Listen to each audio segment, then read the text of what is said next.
Hello everyone and students, today the discuss next types of quantum number and next type is magnetic quantum number. तो student आज की video में हम magnetic quantum number के बारे में सीखेंगे कि ये क्या होती हैं और कैसे वर्क करती हैं। तो स्टूडेंट मैग्नेटिक क्वांटम नंबर अगर हम देखें स्टूडेंट, इसको हम स्मॉल m से डिनोट करते हैं और magnetic quantum number students give the information of orientation of electron in particular orbital। यानी कि इसमें जो हमारे पर्टिकुलर ऑर्बिटल के अंदर जो इलेक्ट्रॉन होते हैं उनके ओरिएंटेशन के बारे में ये क्वांटम नंबर हमें बताती है।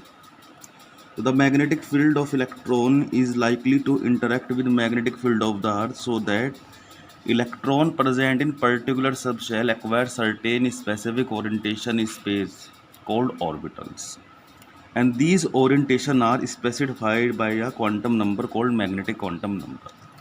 यानी कि स्टूडेंट होता क्या है कि मैग्नेटिक फील्ड बनाते हैं, हमारी अर्थ मैग्नेटिक फील्ड डेवलप करती है, हमारे इलेक्ट्रॉन भी घूमते तो वहाँ पर ही मैग्नेटिक फील्ड बनता है।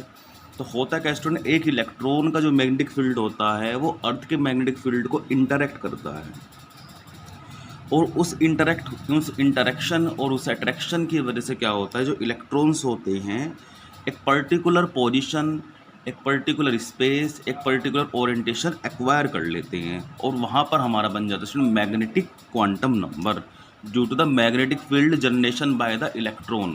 क्योंकि इलेक्ट्रॉन घूमेंगे न्यूक्लियस के चारों तरफ, मैग्नेटिक फील्ड लाइन बनेगी, कॉमन सी बात है।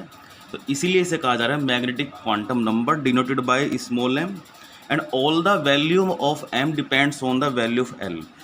तो स्टूडेंट ये क्वांटम नंबर आपके ओरिएंटेशन को बताएगी कि कहाँ करेक्ट पोजीशन इलेक्ट्रॉन की है। अब हम आते हैं इसके फॉर्मूले पर स्टूडेंट। इसका फॉर्मूला है m is equal to minus L to plus L, यानी कि m की जो वैल्यू होगी माइनस एल से लेकर के प्लस एल तक के नंबर होंगे। टोटल वैल्यू अगर हमें m की निकालनी स्टूडेंट वो होती है 12 प्लस 1। अब हम एग्जाम्पल के तौर पर यहाँ समझ सकते हैं, मान लीजिए अगर l की वैल्यू 0 हो जाती है तो कॉमन सी बात है स्टूडेंट m की वैल्यू 0 होगी फर्स्ट। सेकेंडली अगर l की वैल्यू 1 है तो इस फॉर्मूले के अकॉर्डिंग m की वैल्यू हो जाएंगी माइनस एल से प्लस एल, यानी कि -1 0 और +1। यानी कि समझेंगे दोबारा स्टूडेंट, l की वैल्यू 0 तो m की तो 0 ही है, लेकिन अगर l की वैल्यू 1 है तो m की वैल्यू माइनस से लेके प्लस तक वेरी करेंगी, इंटीजर नंबर -1 0 और +1 तक। अब similarly if l is equal to 2 तो value of m -2 -1 0 +1 and +2, this is the value of m। तो स्टूडेंट इस तरह से हमारी वैल्यू निकलती हैं। माइनस एल से प्लस एल का मतलब होता है कि माइनस से लेकर के प्लस तक के जितने भी नंबर बैठते हैं पर्टिकुलर वैल्यू में वो आपको राइट करने होते हैं। और अगर स्टूडेंट हम बात करें 1 की वैल्यू तो किसको, ये p सब शेल है और ये स्टूडेंट कौन सा है, d है, और ये ऊपर वाला स्टूडेंट ये हमारा s हो जाता है। तो सब शेल के अंदर ही ऑर्बिटर के अंदर पर्टिकुलर कहाँ पर इलेक्ट्रॉन बैठा है उसको जो बताती है वो बताती है स्टूडेंट आपकी मैग्नेटिक क्वांटम नंबर। अब बात है नेक्स्ट लास्ट क्वांटम नंबर पर, जिसे हम कहते हैं स्टूडेंट स्पिन क्वांटम नंबर, जो कि आपकी गॉडस्मिथ ने दी थी। क्योंकि स्टूडेंट जो इलेक्ट्रॉन्स होता है उसके ऊपर मास भी होता है, चार्ज भी होता है, और दूसरा वो अपने न्यूक्लियस के चारों तरफ घूमता है, तो घूमते घूमते वहाँ पर क्या करता है, वो स्पिन बना लेता है। और दो तरह की उसकी स्पिन होती है, मैंने बताया था स्टूडेंट, क्लॉकवाइज और एंटी क्लॉकवाइज। तो an electron beside charge and mass and also spin around its axis, this leads to quantum number called spin quantum number and it is denoted by small s since the electron can spin either in clockwise and anti-clockwise direction। मतलब क्या है student, clear सी बात समझे। Spin को बताती है, direction को बताती है कौन, स्पिन क्वांटम नंबर, कि भैया वो क्लॉकवाइज है या एंटी क्लॉकवाइज है, डाउन है या अप है। तो इसमें किसी भी ऑर्बिटल के अंदर any orbital accommodate 2 electron and condition is one is the clockwise and second one is the anti clockwise, parallel and anti-parallel, down up and down, and up value goes to +1/2 and down value goes to -1/2। so spin quantum number has two numerical value +1/2, spin quantum number has two numerical value +1/2 and -1/2 or +-1/2 in each orbital set। तो student spin quantum number की numerical value होती हैं, अगर electron सभी ऊपर को है, spin ऊपर को जा रही हैं तो प्लस के 1/2, अगर नीचे के हैं तो माइनस के 1/2।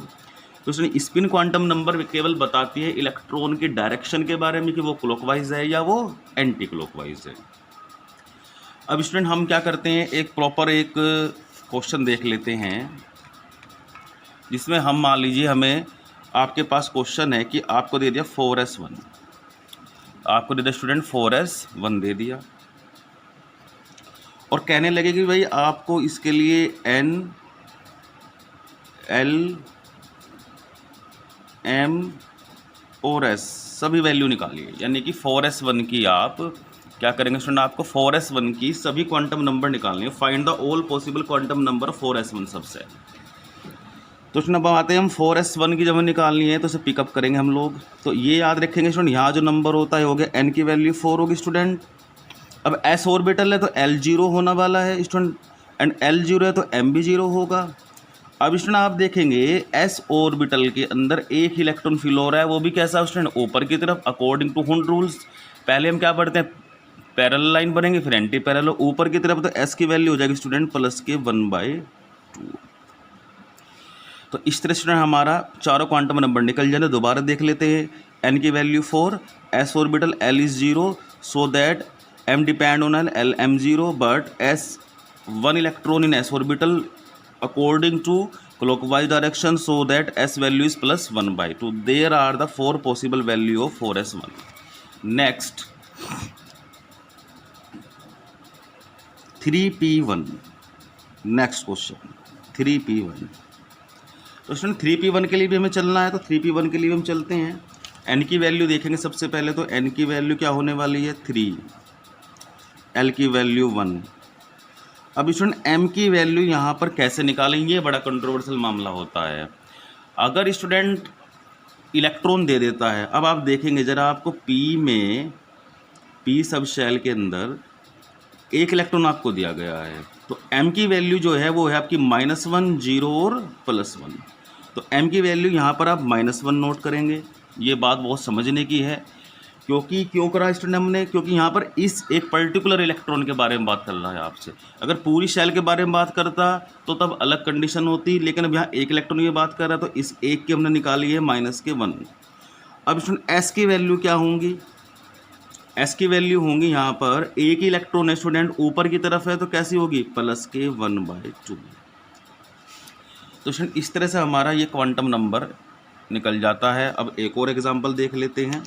अब मान लीजिए आपको दे दे इस टाइप का क्वेश्चन कि भैया n की वैल्यू 3 है और कहने लगे कि भाई l और m की पॉसिबल वैल्यू फाइंड आउट कीजिए।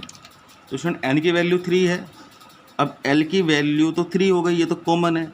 अब l की वैल्यू आप निकालेंगे, यहाँ पर मैंने कल बताया था 0 to n-1 फॉर्मूले से। अब 0 to n-1 वाला फॉर्मूला लगाइए तो वैल्यू निकल कर आएंगे स्टूडेंट क्या 0, 1, 2।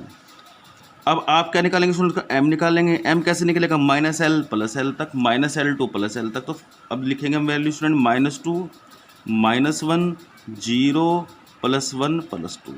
अब स्टूडेंट दोनों क्वेश्चनों में डिफरेंस क्या है, ये वाली टेक्निक ऊपर क्यों अप्लाई नहीं करी गई स्टूडेंट।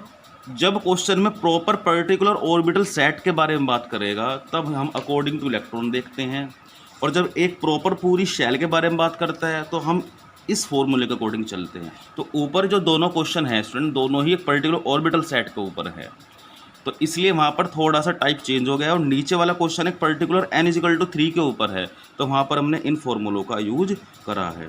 और अगर हम बात करें तो ये पर्टिकुलरली 3D सब शेल को बिलोंग करता है। और इसी तरह अगर s की मुझे वैल्यू निकालनी हो तो +-1/2, +-1/2, +-1/2, +-1/2, +-1/2 आती जाती हैं। तो इसमें इस तरह से स्टूडेंट कुछ हमारे क्वांटम नंबर के कुछ क्वेश्चन थे, ये आपको नोट करने हैं। Okay students.